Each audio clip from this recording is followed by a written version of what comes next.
இறைமகன் இயேசு கிறிஸ்துவில் மிகவும் பிரியமான சகோதர சகோதரிகளே, இன்றைய நாளை கடவுள் நமக்கு தந்திருக்கின்றார். குழந்தைகளை, இன்றைய நாளிலே கடவுளுக்கு நாம் நன்றி சொல்லுவோம். இன்றைய நாள் நமக்கு ஆண்டவர் தருகின்ற மிகவும் உன்னதமான மகிழ்ச்சியான அருள்வரங்கள் சுமந்து வருகின்ற நாளாக இருக்கட்டும். ஆண்டவர் நம்மை ஆசீர்வதிப்பார் என்று நம்புவோம். அவருடைய அருள்கரம் நம்மை தாங்குகின்றது என்று நம்புவோம். துன்பங்கள், துயரங்கள், கண்ணீர், கவலை எது வந்தாலும் ஆண்டவர் என்னுடைய கவலைகளை எல்லாம் அறிந்திருக்கின்றார் என்பதை உணர்வோம். அவர் என்னை தனியே விட்டு விட மாட்டார், துன்பத்தில் அலைக்கழிக்க விடமாட்டார் என்பதை நம்புவோம்.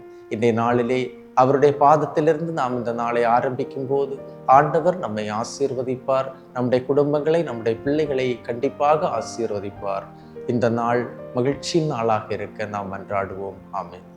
அன்புமிக்கவர்களே, இன்றைய நாளிலே நாம் தியானிப்பதற்காக எடுத்துக்கொண்ட இறைவார்த்தை மத்தேயு எழுதிய நற்செய்தி 16ஆம் அதிகாரம் 16வது இறைவார்த்தை. சீமோன் பேதுரு மறுமொழியாக, நீர் மெசியா, வாழும் கடவுளின் மகன் என்று உரைத்தார். அருமையான ஒரு வெளிப்பாடு. பேதுருவின் இதயத்திலிருந்து வந்த வார்த்தைகள், இயேசுவை பற்றி அவர் பிரதிபலித்து சொன்ன வார்த்தைகள் இது. இயேசுவை தன்னுடைய இதயத்தில் ஏற்று அந்த இதயத்திலிருந்து இயேசுவே மெசியா என்று சொன்ன அந்த வார்த்தைகள் தான் இவை. மெசியா என்பவர் அருள் பொழிவு பெற்றவர், மீட்பர் என்பது பொருள். பேதுருவுக்கு இந்த வார்த்தைகள் நாவல் வந்தது தூய ஆவியின் தூண்டுதலால் மட்டுமே. காரணம், தூய ஆவியால் ஆட்கொள்ளப்பட்டவர் அன்றி வேறு எவரும் இயேசுவே ஆண்டவர் என்று கூற முடியாது. இயேசுவே ஆண்டவர் என்று வாயார அறிக்கையிட உள்ளத்தின் ஆழத்தில் நம்பிக்கை வேண்டும், தூய ஆவியின் தூண்டுதல் வேண்டும். இறை வார்த்தையை கேட்கின்ற நமக்கும் தூய ஆவியின் தூண்டுதல் வேண்டும். இல்லையெனில் இறை வார்த்தை நம்மில் நிலைத்து நிற்காது, நம்முடைய இதயங்களின் ஆழத்திற்கு சென்று வேர்விட்டு வளராது.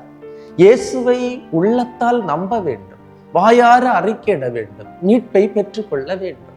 இயேசுவின் மீது தனியாத தாகமும் பற்றும் இருந்தால் மட்டுமே இது சாத்தியமாகும். எனவே இயேசுவால் முடியும், அவர் மட்டும்தான் கடவுள், அவர் மட்டும்தான் மெசியா என்று உள்ளார மீண்டும் மீண்டும் சொல்லி சொல்லி அந்த நம்பிக்கையை வளர்த்தெடுக்கும் போது அதிலிருந்து நமக்கு மீட்பு கிடைக்கின்றது.